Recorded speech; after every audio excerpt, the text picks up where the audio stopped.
Midangop sa buhatan ni Albuera Mayor Kerwin Espinosa ni adtong kagahapon sa hapon ang mga kabanay nga giingong complainant sa usa ka murder case sa Baybay City sa Leyte nga giingong naglambigit sa mayor.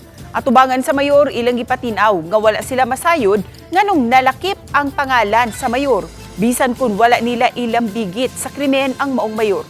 Gikahibong usab kini ni Espinosa. Hinuon gihangop ni Espinosa ang pagpatimaw sa mga kabanay ug gidawat usab kini sa mayor. Giawha hinuon ni Espinosa ang mga complainant nga mudangop sa ilang abogado aron matangtang ang iyang pangalan sa mga gikasuhan sa paaging legal.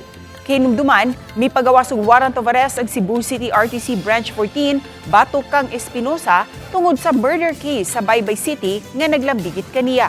Voluntaryong mitahan sa Espinosa sa NBI 7 niadtong Pebrero 5 apan gibuhian human ibasura sa korte ang maong kaso niadtong Pebrero 10 tungod sa kawalay jurisdiksyon sa korte sa Sugbo sa paghusay sa maong kaso nga nahitabo didto sa Baybay City sa Leyte.